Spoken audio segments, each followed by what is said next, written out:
There are special connections in the du'as that we make for our brothers and sisters in these last 2 nights, bi'idhnillahi ta'ala, especially if it coincides bi'idhnillahi ta'ala with that night. And subhanAllah, as the Imam was reciting, one of the glad tidings that we take from the Quran, because Ramadan is a month of glad tidings. The scholars say, look, Surah Al-Ahqaf is the call. Surah Muhammad is also known as Surah Al-Qital. After the call, there's the battle. And after the battle, there comes Surah Al-Fatih. Comes the opening. And so even in the way that the surahs are in the Quran, the call, the battle, the victory, we are an ummah that believes in victory. And we believe that victory is inevitable because we're calling upon Allah subhanahu wa ta'ala al-Qadir, al-Muqtadir, al-Jabbar. We're calling upon Allah subhanahu wa ta'ala who has guaranteed it, but on His time subhanahu wa ta'ala.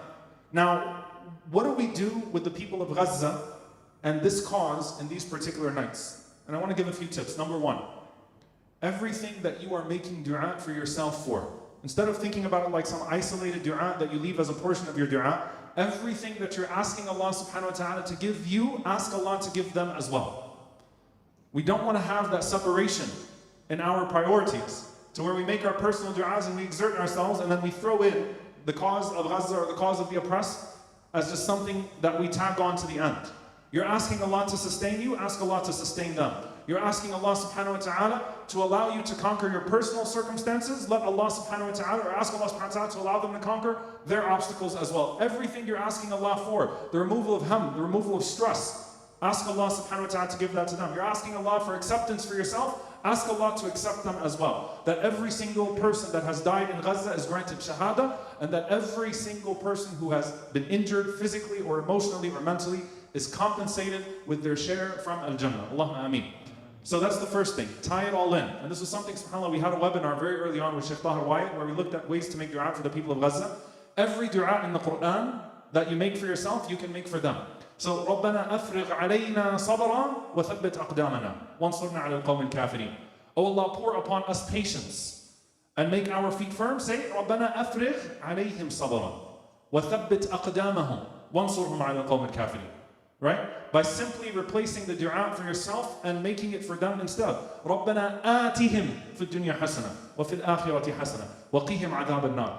Give them a portion of your dua by allocating some of it to them every single time you make dua for yourself. But subhanAllah, here's what I want you to pay attention to with Laylatul Qadr. And I was thinking about all the ways that our du'as for Gaza relate to the moment. Laylatul Qadr is a night of power. And you believe as a mu'min that Allah subhanahu wa ta'ala has power over all things. So call upon Allah subhanahu wa ta'ala with His names and attributes of power, that Allah subhanahu wa ta'ala overcome those who think they have power. Number one. Number two, the notion of the future. Laylatul Qadr is a night in which we seek Allah subhanahu wa ta'ala's blessing for the year to come. And when we call upon Allah subhanahu wa ta'ala with His power and for the future, those are two things that are deeply intertwined with the moment that we are in with our brothers and sisters in Palestine right now, and in Sudan, and in Congo, and in Yemen, wherever they are, subhanAllah, the oppressed, and in Syria, and in Somalia. Make dua for them, dear brothers and sisters, and know that Allah Azza wa Jal has the power, and that Allah determines the future as well. His power overcomes the present, even if you don't see it. His future is inevitable, even if others think they control it. It's only a matter of time. And so you're asking Allah with His power, and you're asking Allah to decree for our brothers and sisters victory this year. Make that dua sincerely.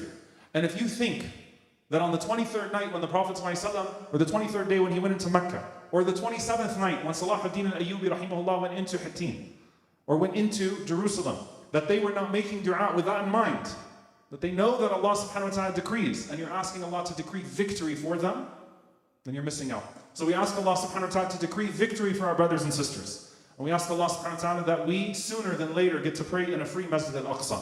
And that every single one of these people is compensated in this life, or the hereafter, or both.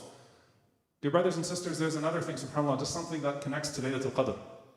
Of the du'as that the Prophet ﷺ would make, and he made it in Al-Ahzab, in the trench. And subhanAllah, I was thinking about this, and it only occurred to me this year. شهر رمضان الذي أنزل فيه القرآن. When you talk about the greatness of Allah and what Allah has done for this world, and the quote-unquote impossible feats that we attribute, right? The miracles, Allah subhanahu wa ta'ala says this is the month in which He revealed the Quran. Laylatul Qadr is the night in which Allah subhanahu wa ta'ala revealed the Quran.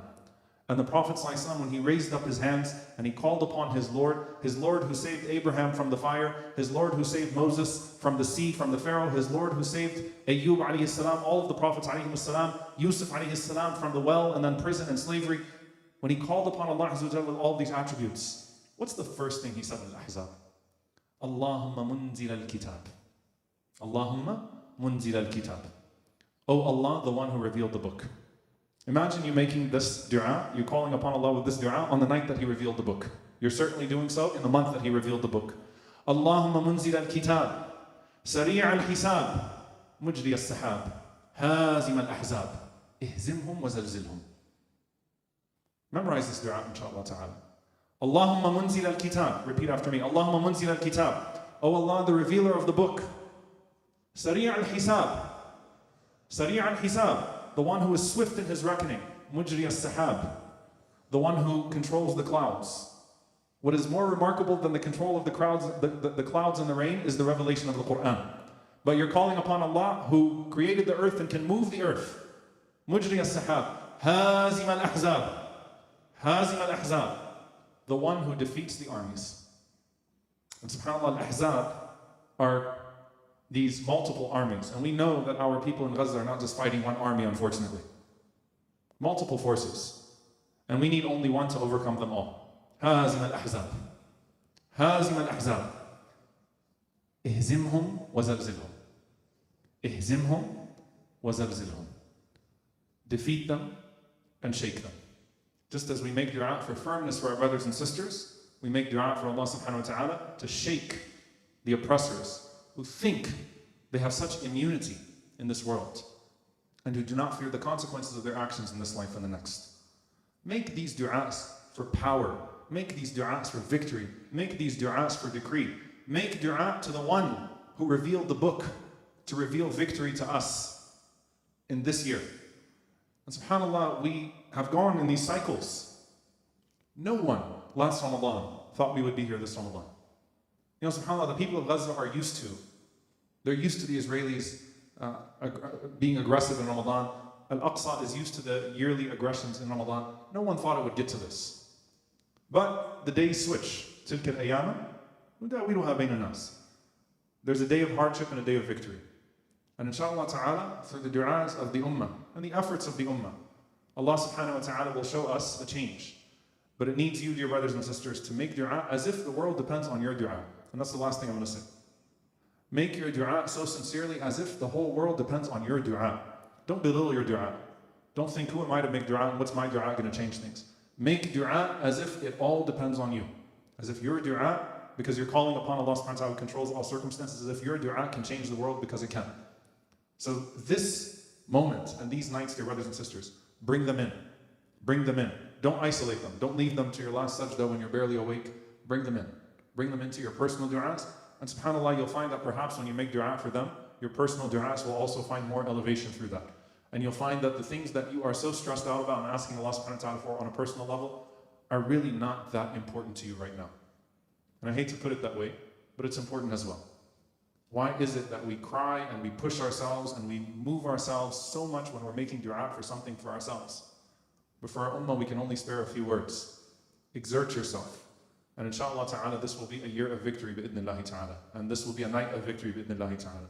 We ask Allah subhanahu wa ta'ala to give our brothers and sisters victory. We ask Allah subhanahu wa ta'ala to feed the hungry. We ask Allah subhanahu wa ta'ala to heal the wounded. We ask Allah subhanahu wa ta'ala to protect the children and the innocents all over the world. We ask Allah subhanahu wa ta'ala to grant our brothers and sisters victory over their arrogant oppressors and to allow us to be alongside them. We ask Allah subhanahu wa ta'ala to guide us to the ways in which we can support them. We ask Allah subhanahu wa ta'ala, who revealed the book and inspired this ummah with the Quran, to fill us with the Quran and to allow the Quran to bring tranquility into our hearts and steadfastness in our feet. And we ask Allah subhanahu wa ta'ala to pour upon our brothers and sisters and upon us the patience that is needed so that we can continue to strive until we see that victory that He has promised. Allahumma ameen wa sallallahu wa sallam wa baraka nabina Muhammad wa ala alihi wa sahbihi ajma'in. Wassalamu alaikum.